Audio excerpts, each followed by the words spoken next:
Umakyat kami sa isang bundok na hindi namin alam ang layo at pagod na mararamdaman namin.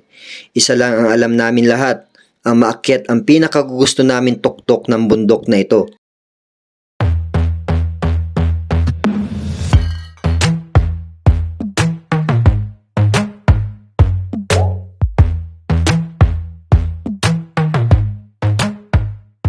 Paangat pa lang ang araw ay malis na kami kasi kailangan namin habulin ang alas 6 na umaga para simulan ang paakyat sa bundok. At pagdating namin sa lugar kung saan kami nagkita-kita, halos kompleto na.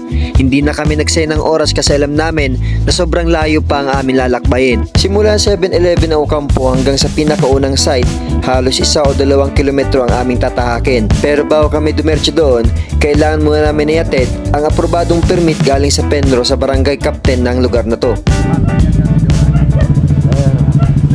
Si Kapitan. So, binigay mo naman yung permit sa barangay captain dito sa Del Rosario. So, hindi nagpaalala siya na lahat ng basura na dala namin, itatago namin pabalik dito sa baba. Kasi syempre, ang iniiwasan doon ay yung dumi. Syempre, inaalagaan nila yon. Saka isa yun sa pinaka tourist destination ng mga pumupunta dito sa lugar na to. So kung ano man ang basura namin na maiiwan doon, dalhin namin pababa. Alright?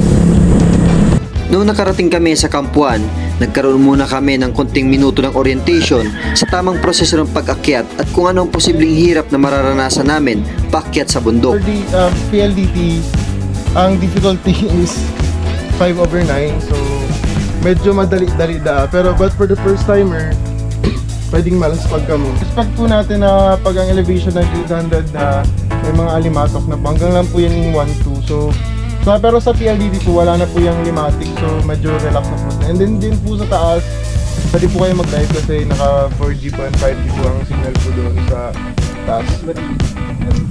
Sir Chad, magpapakyat ba sa building? Bakit ako? Bawal nito tourism. Ang pag-akyat sa gusali ng PLDT Ruins ay mahigpit na pinagbabawal dahil sa hindi na rin gaano katibay ang pader at ang bakal nito. Ipinapaalala rin dito na pag naabot na ang 300 plus na elevation, kailangan ng umingat sa pag-akyat kasi nandoon na rin ang posibleng iba't ibang klaseng ahas. 300 to 700 po, baka po kasi may pit viper po mga ganitong oras. Yan lang po ingatan natin dyan sa may kapatagan po, yung pit viper sa local pa. Pero po sa taas naman po, wala naman po na doon na ahas. So, ang may ahas po na elevation, 700 below, ganyan po, na mga venomous. Usually sa mga sanga sila dapat. Pag pit viper po, Ano po yan, mga camouflage din. camouflage po yan, then ambush predator po yan, so ingatan lang din po. Ang pag nag-akyat po talaga kami, kadalasan naka one line, so sunod-sunod na lang po. Kung ano po yung number mo, usually yun yung sinusunod namin. Kung ano ang number mo, dun ka lang din.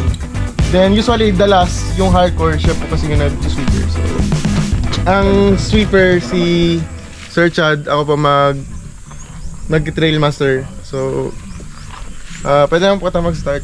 Ang pag-akyat sa PLDT Ruins ay hindi gaano kadali dahil sa mataas na halaman, mataas na punong kahoy, masukal na daan at malalim na bangin na isang pagkakamali lang ay bangin ay naghihintay.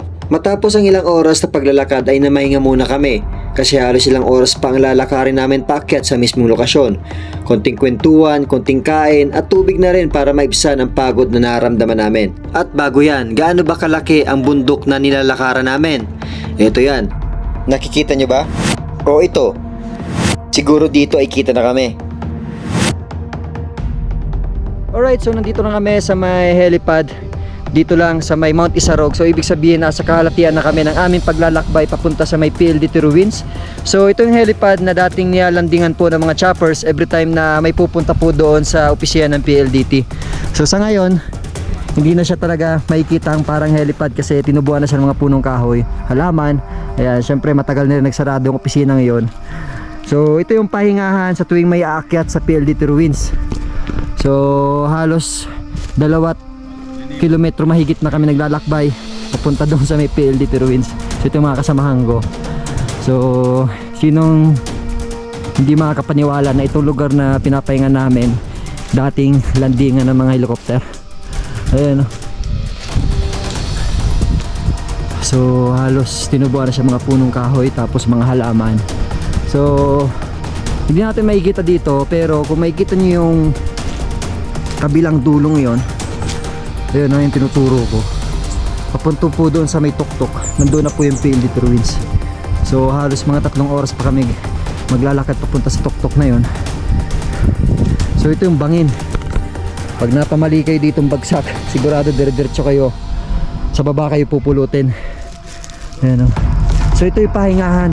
Every time na yung mga turista na pupunta sa may PLD Ruins, dito muna nag-stop over para kumain, para magpahinga. Ayan. Alright, so halos 3 oras pa maglalakad. Pagod na kami, pero all goods kasi unang-una first time namin, nag-i-enjoy kami dito. So yung takot ko nawala na sa Mount Isarog. Pag makita ko to sa baba, ay sasabihin ko lang sa sarili ko, uy, naakyat ko na yan. Alright, so naabot ko na yung lugar na yan. Yun talagang hinahanap natin eh. Syempre pag takot kayo sa bagay, dapat harapin mo. So yun, hinakyat ko to. Alright, sa loob ng halos mga 5 oras sa paglalakad. Ayan, nakakawalang pagod pag narating natin to. Alright, so yun, oh.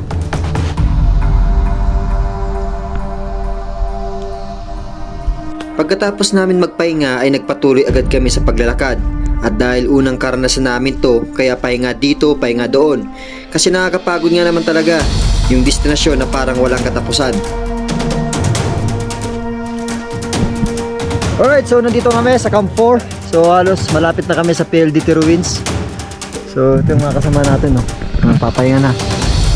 Ayan, si Roxanne, si Pinoy Farmer, ayan, si Sunny, ayan, si Kagala, tapos si Mark, tapos si Discovery Oragon, tapos si Sir Carl, siya ang ang samong trekking guide, tapos si Sir Vince Alimato. Vince, yan, siya ang President ng Alimato. yan, President ka Alimato. Ayan, so malapit na kami, mga ilang minuto pa, boss? 1 oras na may kalahati pa, medyo matagal-tagal pa. So kung makikita nyo dito sa baba, halos yung ulap, kita mo na, oh. Maulap na dyan. Tapos dito yung panahon dito malamig na. Ayan. So kung open area ito, makikita nyo ng baba. So nasa elevated na kaming lugar. So yung kanina sinasabi kong elevated, hindi pa yun. Dito sobrang elevated. So kaya yung mga pupunta dito, kailangan kondisyon ng katawan, walang iniinda sa katawan, walang sakit, tapos dapat kompleto yung gamit nyo, pagkain nyo, tapos dapat may mga medical kit kayo dito. And then iingatan nyo dito yung mga tapos yung mga alimatok. Ayan, yun yung parang dinta na gumagapang sa damit. Pag dumikit na sa damit, diretso sa katawan, iiwasan lang pumasok sa mata kasi medyo mahihirapan tanggalin yon. Alright, so ito yung dinaanan namin. Yun, ang hirap dyan, no? Yun. So tirik na tirik yung daan dyan papunta dito. So nahirapan kami, sakit sa tuhod, mangalay, kaya nakakapagod, tapos yung hingal nandoon na.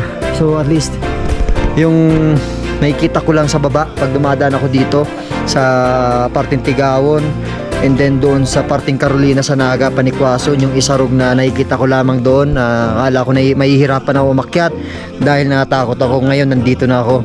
Alright, so malapit na kami sa PLD Ruins. So ipapakita ko sa inyo via drone shot. Tapos alam na, gagawa tayo ng full vlog doon sa PLD Ruins para mas makita nyo kung ano ang kwento sa likod ng lumang opisina na naging abandonado na ngayon sa tuktok ng Mount Isarog. So yun, let's go! Ito yung sinyalis na malapit na kayo sa PLD Ruins. Kasi yung mga daan kanina halos hindi pa ganun katirik. Ito grabe na, oh.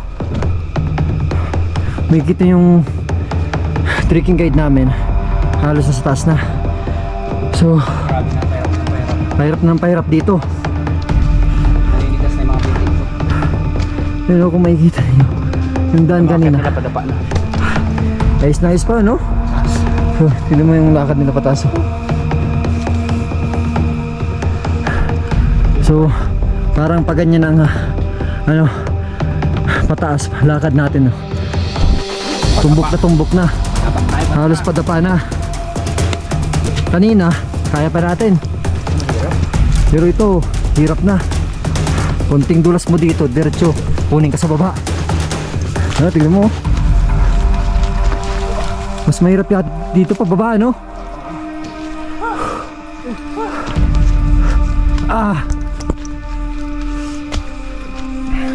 Sa mabuting daan, hanap ka dito ng dapat daan para secure yung ano. Hirap ng daan, no? Sa puntong ito ay nahirapan ako tumaas dahil nga sa rason na wala ka nang maapakan at madulas pa ang daan. Madulas?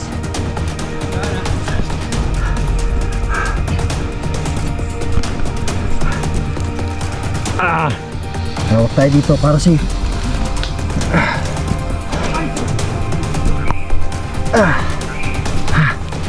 Hirap. Pero paano yung pababa? Mas mahirap yung pababa. Woo! Hirap po.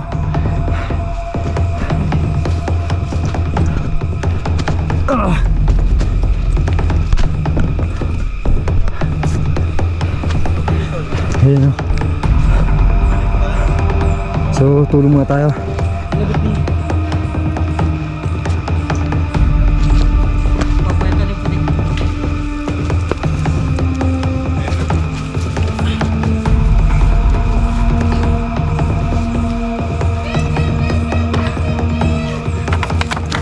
Okay.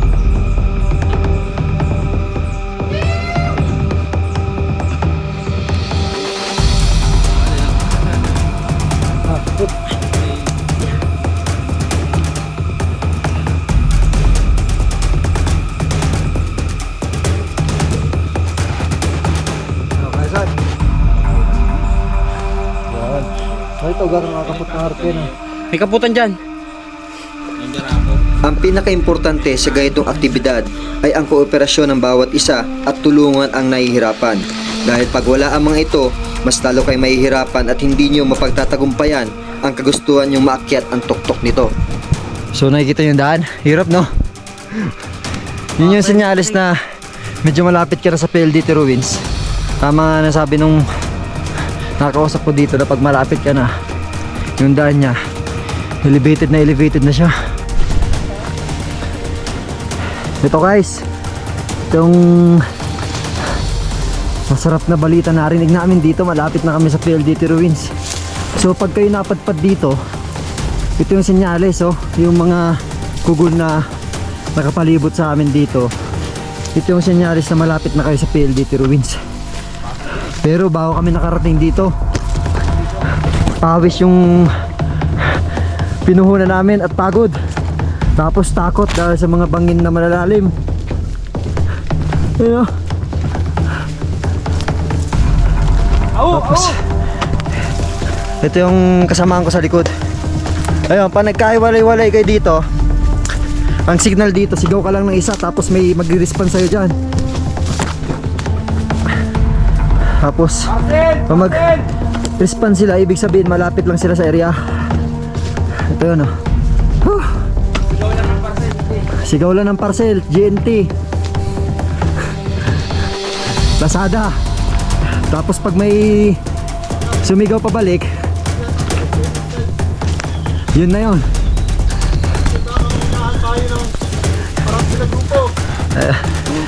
So kailangan doon namin mag-set up ng tent pagdating namin agad sa location kasi meron parating na grupo. Marami yun, 15, no? Tayo 7 lang. So maliit lang yung lugar na yon. Lapit na kami. Eto na.